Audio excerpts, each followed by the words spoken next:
Bonjour et bienvenue dans notre émission Regard de dirigeant.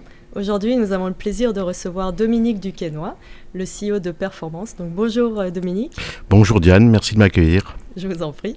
Donc vous êtes spécialiste des soft skills et des tests d'évaluation. Donc en fait, Performance ça a été fondé en 88, donc il y a 35 ans maintenant. Oui. Donc vous êtes vraiment des experts dans la conception des tests d'évaluation pour aider les entreprises à trouver les candidats idéaux. Et donc plus précisément, est-ce que vous pouvez nous parler de Performance ? Oui, alors pour aller au-delà de votre aimable présentation, le premier enjeu, c'est de la connaissance de l'individu au travail. Donc, à travers des tests psychométriques, mieux connaître le fonctionnement de la personne en situation, mais c'est surtout l'ambition de Performance de mettre l'individu au cœur des stratégies des organisations. C'est-à-dire à la fois pour la performance, bien sûr, des organisations, mais aussi pour la satisfaction de tous ceux qui y contribuent. Donc, vous avez cité la sélection, c'est-à-dire au moment d'un recrutement, choisir le bon candidat, mais aussi tout au long de la carrière de l'individu dans la même organisation, de pouvoir le développer, de pouvoir aussi faire en sorte qu'il puisse se projeter de manière positive dans l'organisation à travers un marché, à travers la mondialisation, la concurrence, mais aussi l'évolution des besoins, bien sûr, de l'entreprise, et qu'il puisse rester performant et surtout faire l'acquisition de nouvelles compétences utiles pour l'organisation. Et donc, en parlant d'évolution rapide, en quoi l'évolution donc rapide des technologies et des attentes sociétales ont-elles fondamentalement transformé les attentes que nous avons envers les managers ? Alors, le manager est en fait au centre des intérêts réciproques de l'organisation et puis de ses équipes. Et il doit faire en sorte que tout le monde œuvre pour la même ambition, mais aussi pour l'efficacité, pour fournir en tout cas des résultats tout à fait attendus. Donc, les nouvelles technologies comme la mécanisation, peut-être aussi en son temps, fait qu'il y a une approche aujourd'hui de plus en plus court-termiste. Pourquoi ? Parce qu'on est dans l'immédiateté. On a beaucoup plus facilement accès à l'information et même à beaucoup d'informations. Donc, quelles sont les informations qui sont utiles. Faire preuve de discernement, par exemple, devient une vraie compétence. Et puis, emmener à effectivement une approche très court terme, en fait, des enjeux très opérationnels qui font qu'on occulte de temps en temps l'approche stratégique de l'organisation. Comment concilier, par exemple, le temps court avec le temps long. Donc, ce sont des enjeux qui pèsent aujourd'hui sur les managers, qui doivent à la fois tenir des objectifs à court terme, mais qui doivent aussi projeter l'ensemble des collaborateurs et tenir aussi une ambition long terme. Et qu'est-ce qui font les compétences clés d'un manager performant aujourd'hui ? Alors aujourd'hui, dans une approche qui est de plus en plus inclusive, c'est-à-dire on n'est plus dans une approche exclusive où il y aurait que quelques personnes qui auraient un talent. Maintenant, on admet que tout le monde a un talent et c'est à l'organisation de faire en sorte qu'elle s'exprime. Et bien cette approche inclusive implique ou suppose certainement une souplesse de la pensée pour le manager pour gérer la diversité des managers et la diversité des profils. Donc ça me semble être une première compétence clé.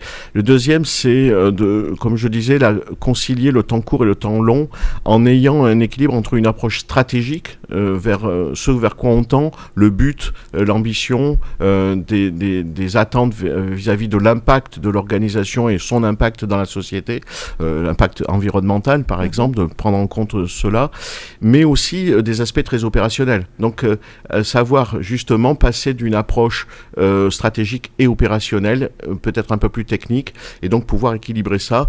Donc, je dirais driver l'agenda. Et puis, peut-être une dernière compétence qui me semble clé, c'est une méta-compétence, presque, c'est avoir une vision claire de soi, c'est-à-dire une vision claire de ses compétences, de ses limites, pour pouvoir mettre en place, en fait, des actions qui vont pouvoir répondre aux enjeux de l'organisation. Et selon vous, est-ce que le savoir-être va prendre le pas sur le savoir-faire ? Parce qu'il me semble, en tout cas je vais un peu l'illustrer, il me semble que c'était le patron d'Adecco qui, lors du sommet de l'économie, donc c'était un sommet organisé par Challenge, avait dit que les compétences listées dans les fiches de poste étaient revues désormais tous les maximum 2 ans. Donc, où est-ce qu'on en est et qu'est-ce que vous observez ? Oui, les compétences techniques, et notamment liées à la digitalisation, la numérisation et tout ce qui va être lié à l'IT, par exemple, évolue très rapidement, l'école, les langages. Donc, il y a l'OCDE parlait de l'obsolescence, effectivement, des compétences techniques qu'il a ramené à 6 mois. Alors, c'est des études qui datent un peu, mais on voit effectivement que la durée de vie d'une compétence technique est beaucoup plus courte.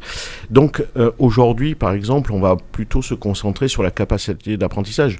Il y a un cycle de renouvellement métier qui s'accélère, c'est-à-dire on ne sait pas, et vous ne savez pas, vous probablement, Diane, comment vous allez faire votre métier plus tard. Il y aura sûrement des nouvelles technologies, des nouvelles façons de faire. On en parlait d'Internet, on parle de l'IA générative. Aujourd'hui, qu'est-ce que ça va venir bouleverser dans vos pratiques ?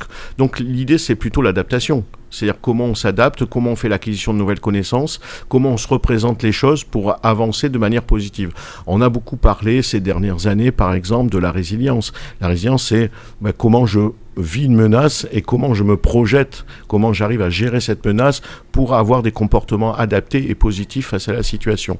Donc c'est ça l'enjeu. Et là, on est vraiment sur les soft skills, enfin ce qu'on appelle les soft skills, parce que si vous demandez aux scientifiques, ils ne savent pas vraiment le délimiter non plus. Mais on sait que c'est de l'ordre du savoir, ou en tout cas ça exclut tout ce qui est de l'ordre du savoir et des connaissances. Donc savoir apprendre à désapprendre, je pense que c'est la clé. Et est-ce que c'est pour ces raisons qu'on porte autant d'attention aux soft skills ? Oui, aujourd'hui, dans les performances qu'on regardait historiquement, c'était la performance à la tâche, la capacité à produire quantitativement et qualitativement quelque chose. Aujourd'hui, on va regarder comment la personne va s'adapter au contexte de l'entreprise. C'est des environnements en transformation, des environnements mouvants. Quels sont les codes de l'entreprise, quelles sont les normes de fonctionnement, mais quelle est la culture, comment on appréhende tout cela. Et puis, évidemment, s'adapter à une information ou une donnée nouvelle. Par exemple, il y a 10 jours, quand on apprend qu'il y a dissolution de l'Assemblée Générale et que ça peut créer du flou. Ça crée du flou sur les marchés financiers, ça crée du flou aussi dans les relations internationales. On voit bien cette crispation, cette irritation, et je pense qu'aujourd'hui, dans l'entreprise, il y a des gens qui se questionnent. Et comment vont-ils s'adapter ? Donc, on est bien sur la compréhension du monde qui nous entoure pour pouvoir agir de manière la plus positive, et donc on est vraiment sur les comportements. Et donc vous êtes en fait spécialiste dans la conception de tous ces tests psychométriques, mais la question ce serait, est-ce que les entreprises, elles les utilisent réellement ? Donc vous avez dit que vous accompagnez les sociétés pendant toute la période où le manager est en poste, donc comment est-ce qu'elles utilisent concrètement ces résultats ? Alors je vois deux grandes façons de l'utiliser. Première utilisation qui n'est pas forcément la meilleure, c'est pour sécuriser sa prise de décision. C'est-à-dire, je fais reporter à l'outil la décision. C'est-à-dire, l'outil va me dire si la personne est adaptée au contexte, aux activités qu'elle va réaliser, et je vais lui accorder beaucoup de crédit. Pour moi, la bonne utilisation, c'est avant tout pour comprendre avant de juger, comprendre quels sont les besoins de la personne, comment va-t-elle se développer, comment elle se projette, comment elle va interagir avec les personnes, son management, mais aussi ses collaborateurs, comment elle va avoir une approche transverse. Quels sont finalement ses besoins, ses attentes, quels sont ses comportements et comment moi je peux l'accueillir positivement. Et même en phase de sélection, l'idée pour moi est de comprendre. Pour mieux comprendre la personne, ça veut dire s'intéresser à elle. Et nous proposons donc des supports finalement de médiation, des supports d'échange qui permettent d'accélérer cette connaissance-là. Maintenant, un outil ne doit pas décider à la place des personnes. La personne doit bâtir son entretien, échanger, partager, mais analyser les choses, mais doit conserver son discernement pour pouvoir prendre sa décision. Donc voilà, deux conceptions, une qui est très sécuritaire finalement, et une qui est très centrée sur l'ouverture et la compréhension. Et est-ce que les entreprises, elles peuvent apprendre des organisations qui en France ont su rester pérennes, donc à travers les années et à travers toutes les multiples crises qu'on a pu avoir? Donc on a un peu tous en tête une société française qui a toujours figuré parmi celles du CAC 40 et qui montre aucun signe de faiblesse. Alors elle montre, ça n'est pas forcément visible, les signes de faiblesse, mais par contre il y a une stabilité des logiques. dans lequel elles se situent, une logique d'innovation par exemple, et elles maintiennent cette logique à travers des dirigeants qui ont bien compris les codes de l'entreprise, ont bien compris ce qui fait la différence, ont bien compris quelles sont les compétences qu'ils attendaient et qui feraient la différence à la fois à court terme et à long terme. Elles ont bien sûr des échecs, elles doivent bien sûr s'adapter, et il y a toujours ce temps d'adaptation qui peut être long, mais il y a toujours cette logique permanente, cette stabilité dans les raisonnements, et surtout, en fait, le fait qu'une entreprise fait des choix stratégiques. Aujourd'hui, peut-être le plus grand mal pour les organisations, c'est cette espèce d'isomorphisme, c'est-à-dire qu'il faut faire comme ça. C'est-à-dire qu'on ne peut pas faire autrement, les autres le font, donc je le fais. Mais il faut aussi adapter à son contexte. Une règle générale n'est pas forcément adaptée à son contexte local. Donc, ces entreprises on va pas citer de nom, parce qu'il y en a plusieurs, mais qui durent dans le temps, avec des succès, ils ont une certaine permanence dans les logiques, dans les stratégies et dans leurs attentes. Et elles maintiennent le cap de manière très positive, et surtout, elles savent porter une ambition. C'est-à-dire que cette ambition, elle reste vraiment stable, et je pense qu'il faut s'en inspirer. Je pense qu'il faut savoir s'adapter, mais il faut savoir maintenir le cap à travers une stratégie claire. Et selon vous, est-ce que ça passe par les RH éventuellement dans leur gestion des managers ? Parce que s'il y a bien un reproche ces derniers temps qui est fait aux ressources humaines, c'est justement le fait qu'elles soient du côté de l'entreprise et non des employés, et donc il commence à manquer cette dimension humaine aux ressources humaines. Oui, alors quel rôle on veut faire jouer aux RH ? Pour moi, les RH, elles s'occupent de ce qu'il y a de plus précieux dans une entreprise, notamment quand on dit que ce qui est plus précieux, c'est les idées. C'est la capacité à innover, c'est la capacité à s'adapter, c'est la capacité à faire confiance aux personnes, c'est la capacité à leur créer des conditions favorables pour qu'ils soient performants. Donc si on considère ça, c'est-à-dire que le RH n'est pas au service des employés, n'est pas au service de l'organisation, les RH sont au centre des intérêts réciproques. Et c'est à eux de proposer des actions qui vont permettre à la fois de concilier la performance sociale, la performance opérationnelle, la performance sociétale, des actions nouvelles, et surtout d'être à la fois dans le quotidien mais dans la projection. Donc d'être au centre.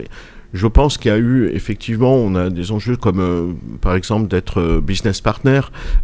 Oui, pourquoi ils seraient business partner au quotidien dans les aspects opérationnels ? Non, elles doivent être aussi sur le temps long. Et c'est des personnes qui sont finalement les relais de tous ces aspects opérationnels et stratégiques. Et pour conclure rapidement, qu'est-ce que vous pensez, est-ce que vous partagez un peu cette opinion qui est assez répandue aussi parmi les ressources humaines, qui veut qu'il y ait différentes générations avec différents profils sur le marché de l'emploi ? Donc, et est-ce que vous pensez que ça a une influence sur la manière de manager ? Alors ça a une influence, mais ça a une influence négative. C'est-à-dire que l'hypothèse générationnelle ne tient pas à l'épreuve des faits. C'est-à-dire que toutes les études scientifiques dignes de ce nom et rigoureuses montrent bien qu'il n'y a pas d'éléments générationnels. C'est-à-dire que les éléments de profil sont liés à des époques, sont liés plutôt à des parcours de vie, des parcours de carrière, mais on compare des choses par simplification. On essaie de catégoriser, donc on va parler de la génération Y, tout le monde va essayer de se l'imaginer, mais en fait ça repose sur rien du tout. Donc oui, c'est grave parce que c'est des stéréotypes qu'on est en train de fabriquer, et on imagine qu'on va manager avec des stéréotypes, ou avec l'idée que telle personne elle fait partie de cette génération, donc elle est comme ceci. Non, le seul élément qui réunit les personnes d'une génération, c'est qu'elles appartiennent à la même classe d'âge, point final. Après, elles peuvent ressembler à des générations qui les ont précédées, sauf qu'on ne les a pas étudiées, donc on compare quelque chose qui n'a rien à voir. Donc il n'y a pas d'effet générationnel. Très bien. Et en tout cas, merci beaucoup Dominique de nous avoir présenté Performance. Merci Diane, merci de votre écoute. Super. Et merci à vous de nous avoir suivis dans cette émission. À très bientôt.